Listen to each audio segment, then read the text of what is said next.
Saudações a todos, sejam todos muito bem-vindos, nossos votos de muita paz. Mais um sábado em que iremos buscar alguns apontamentos sobre o estudo das parábolas de Jesus.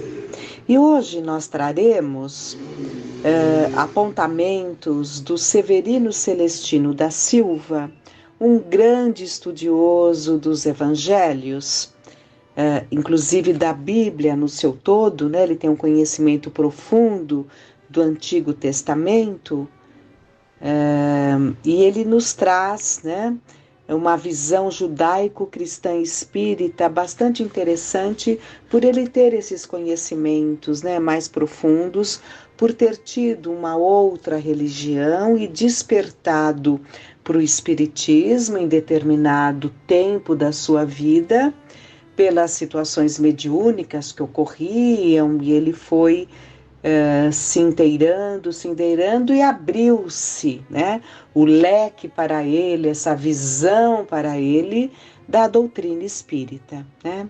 Então, pelos estudos anteriores, né, pela sua formação, ele traz muito conhecimento. Mas vamos pegar um determinado ponto desse livro, As Parábolas de Jesus, volume 1, em que ele coloca: quando encontramos Jesus falando por parábolas, precisamos ter em vista que há milênios essa já era uma fonte da qual o povo de Israel bebia diretamente. Falar uma parábola para alguém no mundo ocidental pode ser bastante desafiador por se tratar de uma linguagem religiosa de difícil entendimento nos dias de hoje. No entanto, quando falamos através de parábolas com judeus, estamos falando de uma linguagem primária do entendimento deles. Por isso que, para estudarmos uma parábola aqui no Ocidente, precisamos buscar mais embasamento, o que seria desnecessário se fosse em Israel, principalmente na época de Jesus. A parábola sempre está permeada de uma linguagem concreta. Por isso encontraremos nela animais, cereais, frutas e pessoas de diferentes posições sociais, doentes, saudáveis, além do mundo espiritual propriamente dito.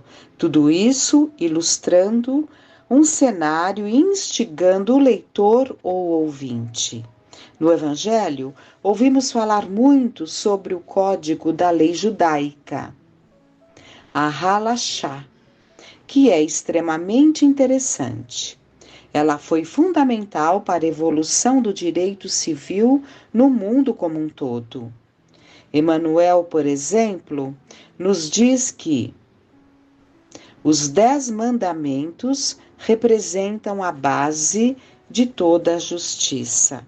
Melhor dizendo, Emmanuel, né? Emmanuel, por exemplo, nos diz que os 10 mandamentos representam a base de toda a justiça. Então, o que é Halachá? Essa lei judaica, ela é algo específico, diferente daqueles 10 mandamentos muito conhecidos. Os 10 mandamentos que vieram, como nós sabemos, né? Os 10 mandamentos que vieram através da mediunidade de Moisés, que numa escrita indireta, porque apareceu através da sua mediunidade, foi escrito de forma indireta na lápide, na pedra, os 10 mandamentos que compõem as leis divinas, né? Na época em que isso se deu. Então, mas essa lei, como ele está dizendo, diferente daqueles 10 mandamentos muito conhecidos, na verdade existem 613 mandamentos na Torá. Há mandamentos para absolutamente todas as situações da vida, seja para o comércio, seja para o convívio familiar, o convívio com o vizinho ou o convívio social. Por exemplo, encontramos uma moeda na rua. Podemos pegar a moeda para nós mesmos ou não? A lei judaica vai dizer que podemos pegar a moeda, pois quem perde uma moeda e colocando a mão no bolso percebe que a perdeu, dificilmente voltará para procurá-la. Então a lei diz que podemos pegar aquela moeda que está sem dono, que ninguém sabe quem era ou de onde veio, e ela será sua propriedade. Esse é um exemplo simplório da lei que nos leva a compreender importantes reflexões sobre a responsabilidade da lei divina no meio da sociedade judaica. Agora, o que é e para que serve a parábola? Mas dando uma paradinha nessa situação de uma moeda que está caída, né? Nesse entendimento que nós temos agora, né? Nesse entendimento que temos procurado buscar, com certeza não deveríamos pegar essa moeda, porque não devemos nos apossar do que não é nosso, né? Se nos apossarmos de algo que não é nosso, é uma propriedade, uma apropriação indébita, né? Então, por quê? Podemos pensar que aquele que perdeu a moeda poderia voltar naquele local procurando, né? Mas seja como for, ele está nos trazendo o que a lei judaica entendia. Então, o que é achado, você pode se apropriar. Agora, então, retomando o texto. Agora, o que é e para que serve a parábola? Primeiramente, precisamos ter ciência de que a lei judaica é muito precisa. E embora muitas vezes sejamos também precisos, frequentemente também manifestamos a falta de Deus, falta-nos o entendimento do amor e da misericórdia divina. Então, mediante uma pessoa de luto, existem uma série de leis. E uma pessoa pode seguir a lei e faltar com amor. Mediante uma pessoa de luto, por exemplo, existe uma série de leis que deve ser respeitada. Entretanto, uma pessoa pode seguir a lei e, ao mesmo tempo, faltar-lhe com o amor. Podemos dizer que a lei judaica, ao tempo de Jesus, não era absoluta. Ela só se tornou absoluta no final do primeiro e início do segundo século, com o surgimento do judaísmo rabínico, em que se tem uma interpretação da lei na prática, mais especificamente ligada à textualidade. Ao tempo de Jesus, a lei não era assim visto que juízes e mestres possuíam mais flexibilidade na dialética pelo fato de ainda não existir o Talmud. Para que servem as parábolas?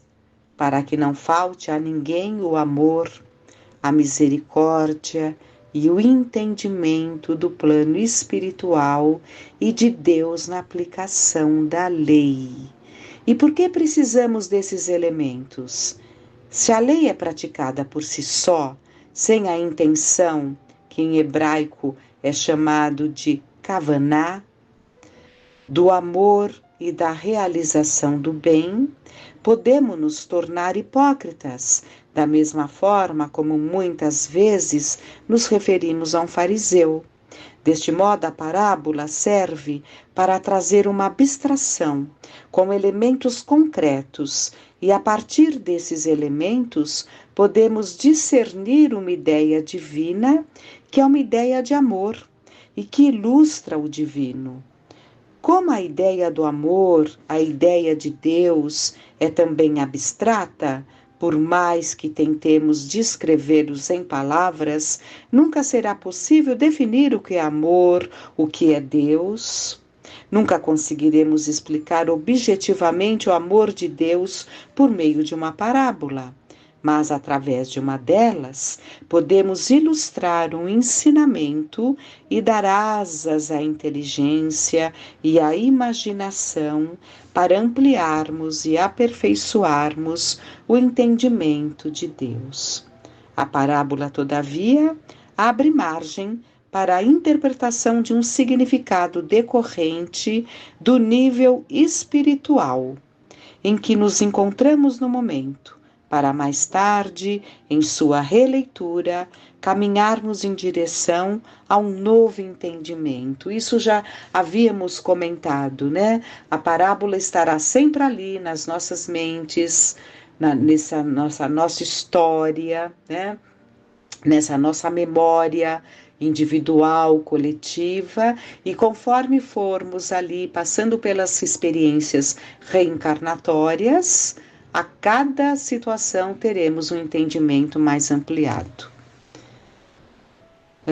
É a partir desse novo entendimento, em uma comunhão de ideias, que vamos construindo aquilo que é chamado a escada de Jacó, uma escada espiritual evolutiva ascensional, né?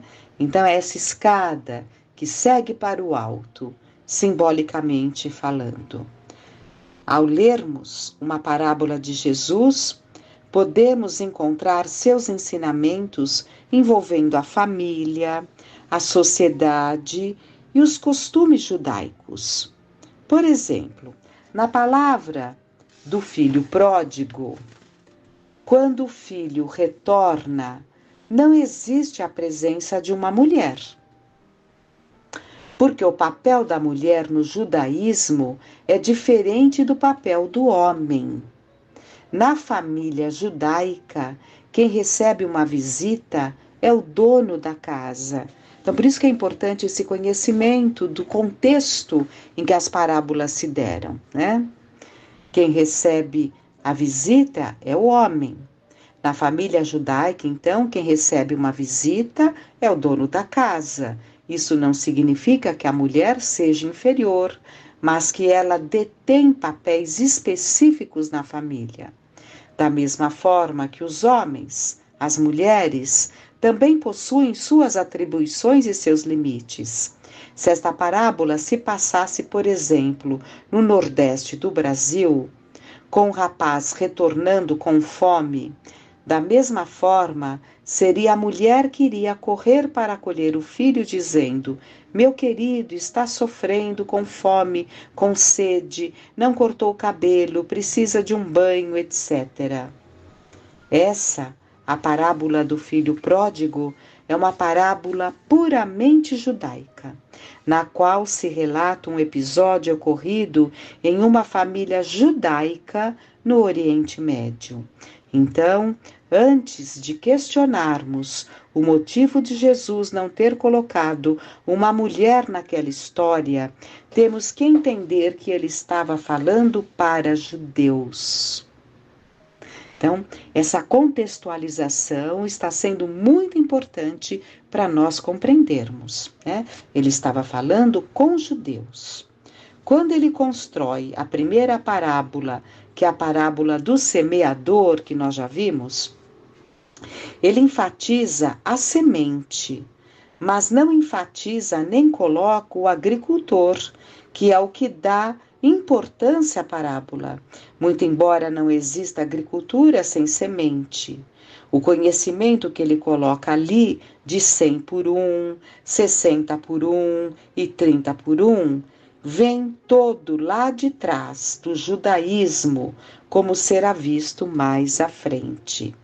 Se não nos colocarmos na condição do conhecimento e do costume judaico, não compreenderemos a profundidade das parábolas de Jesus. Imagine se Jesus chegasse no Nordeste do Brasil e fosse criar uma parábola.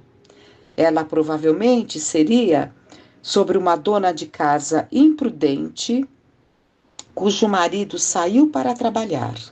Nessa situação, o mestre não usaria a cevada ou o trigo como referência, usaria algo mais típico, como feijão. A dona de casa colocaria o feijão na panela e depois no fogo.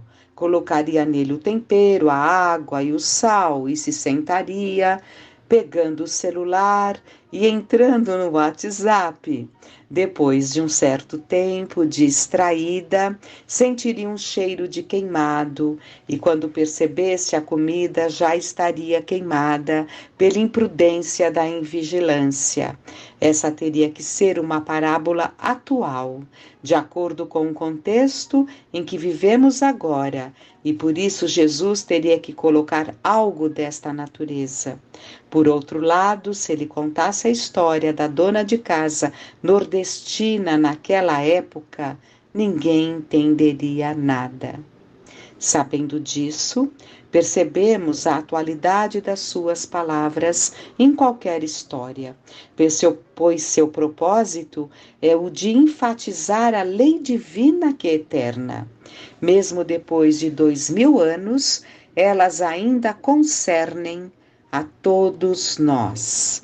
Para os judeus, ele estava usando elementos do contexto judaico, porque a linguagem dele, quando analisada, é puramente judaica, assim como a linguagem das parábolas rabínicas do Antigo Testamento.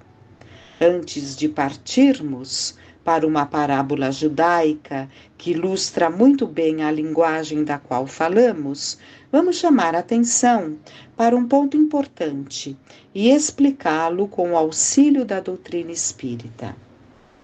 Então vamos lá. Abre aspas. Conseguem os espíritos enxergar a essência, a natureza de Deus?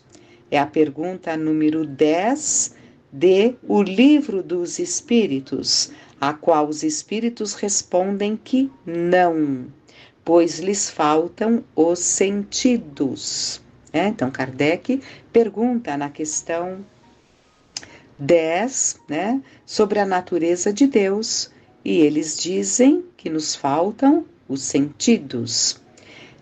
Se lhes faltam os sentidos para enxergar a essência de Deus, como é possível descrevê-lo com palavras objetivas?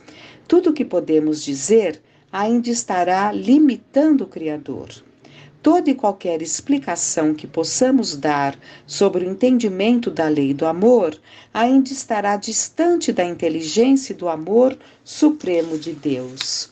Sempre haverá algo para aprendermos sobre Deus, sobre o amor, a justiça divina, a misericórdia, a providência divina e todos os aspectos e os atributos das leis que regem o universo.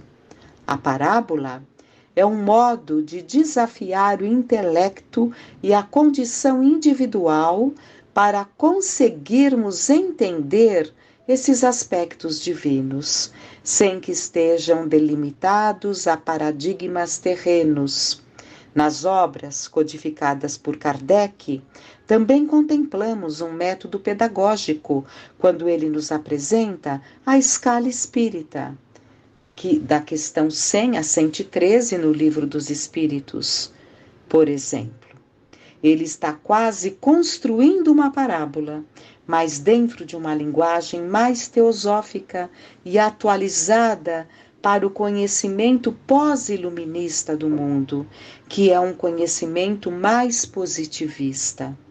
Há 2000 anos, no entanto, o propósito da parábola era trazer essas interpretações mais abrangentes e específicas para a realidade individual, buscando pela imaginação e reflexão novos caminhos de ascensão ao espírito.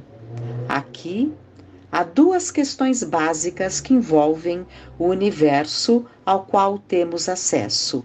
A primeira é a criação. Existe uma criação, não podemos negar o que vemos em torno de nós mesmos.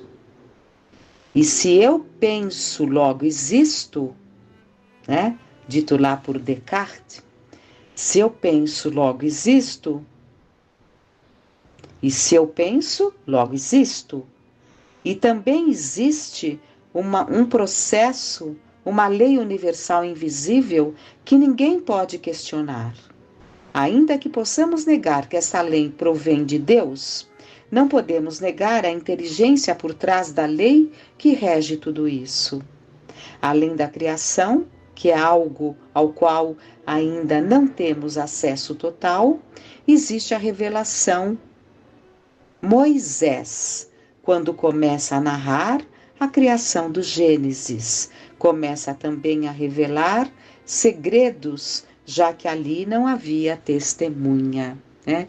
Então, nós sabemos, e logo no Evangelho segundo o Espiritismo, Kardec coloca, né, Moisés como a pedra angular, como a primeira revelação. Moisés. A segunda revelação, Jesus. E a terceira revelação é o que vivemos, o Consolador prometido por Jesus, que se traduz na doutrina espírita, que é a revivência do cristianismo. Mas continuando, Severino Celestino nos diz: o objetivo deste livro é, por meio de muito estudo, elucidar como os elementos da natureza, da criação, eram metaforicamente usados por Jesus, assim como pelos rabinos e profetas do passado, para trazer a revelação. Não faremos um estudo sequencial, né? São apontamentos que vamos buscando nas diversas obras que trazem o tema, mas fica sempre a sugestão, né, de um estudo aprofundado para quem deseja manusear esses livros, né? Mas continuando, a parábola nada mais é que uma grande revelação compatível com a evolução de cada um. Esta forma de ensino é uma revelação que vai chegando em nossas vidas gota a gota, de acordo com a evolução, o conhecimento e as condições de recebimento de suas luzes, à medida que vamos alargando os nossos horizontes espirituais. A primeira parábola apresentada aqui é uma parábola rabínica. Ela está escrita no Talmud, no tratado conhecido como Masechet Ta'anit, e conta a história de um grande rabino chamado Rabi Eleazar, que era filho do Rabi Simeão. Assim inicia-se a parábola. Eleazar vinha caminhando por uma estrada, vindo de Magdal, um local na Galiléia, em Israel. Ele descia montado em seu burrinho, e naquele momento um homem veio em sua direção. Ele olhou para o rosto deste homem, que o cumprimentou.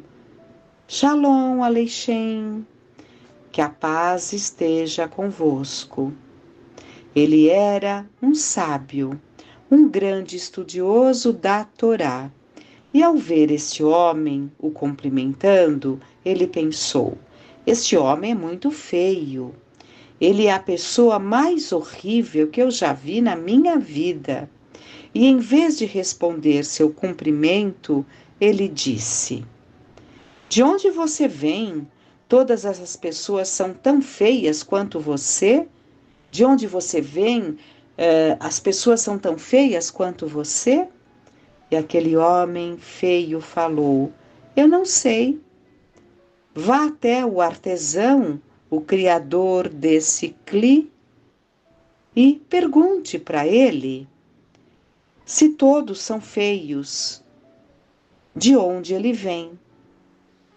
Aqui será necessário fazer uma pausa, porque essa referência do artesão é uma referência a Deus, né? Deus seria o artista, o artesão, não é?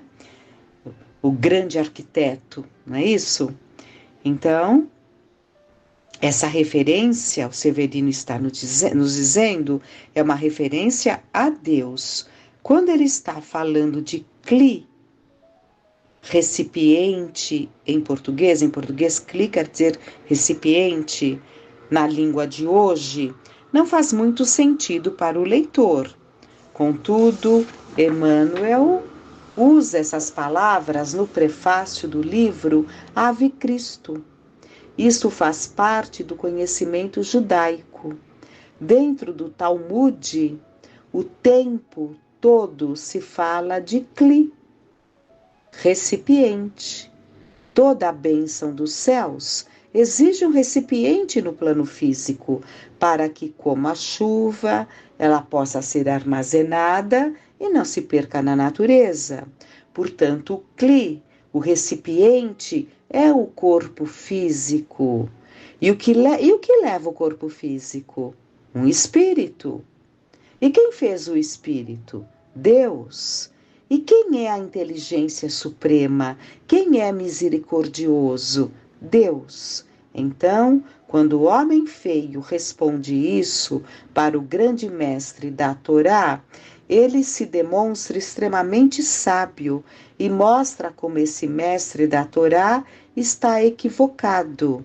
Ele fala: olha, vá até Deus. Agora traduzindo, né?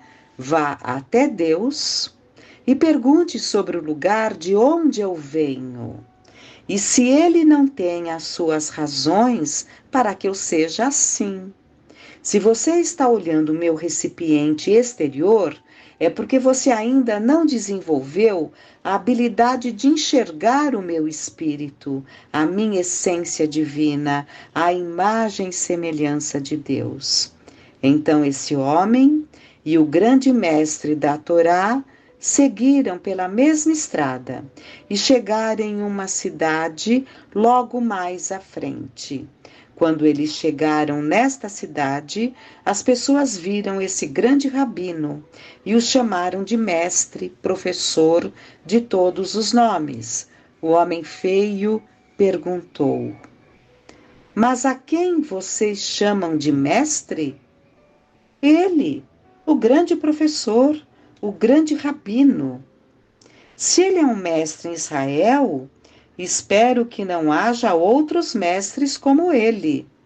Por que você diz isso? Porque o que ele fez a mim, ser humano, nenhum merece sofrer. Porque o que ele fez a mim, ser humano nenhum merece sofrer. Mas então, diga a ele que lhe peça perdão. Eu só o perdoo se ele não fizer isto com mais ninguém. E o Rabi Eleazar, então, o ensinou: seja flexível com o caniço e não duro como o cedro, porque eu fui duro como o cedro e perdi a essência de enxergar no próximo a centelha divina, a manifestação da imagem e semelhança de Deus. Mas o que há de especial nessa parábola? Ela significa que não importa a condição em que uma pessoa encontra alguém no transcorrer do seu dia a dia. Não importa como ele se apresenta fisicamente. Não importa se ele é um criminoso. Não importa se ele é um sábio. Não importa se ele está doente. O recipiente exterior, o que uma pessoa está fazendo naquele momento, não revela o que ela é. Todos somos a imagem e semelhança de Deus. Jesus enxergava cada um dos seus apóstolos e hoje ainda olha para cada um de nós, amando não apenas o que somos, com uma condição ainda tão definhada no sentido de evolução moral, mas enxergando a imagem e semelhança de Deus que se manifesta em nós. Ele enxerga o que seremos. Todos estamos mergulhados na lei do progresso, na providência divina. Todos estamos a caminho da luz. Essa parábola é muito significativa para que se consiga entender o Evangelho. Então, vamos por hora ficar com este aprendizado, com essas belíssimas e profundas reflexões trazidas por Severino Celestino da Silva, no seu livro As Parábolas de Jesus, e que fiquemos em paz.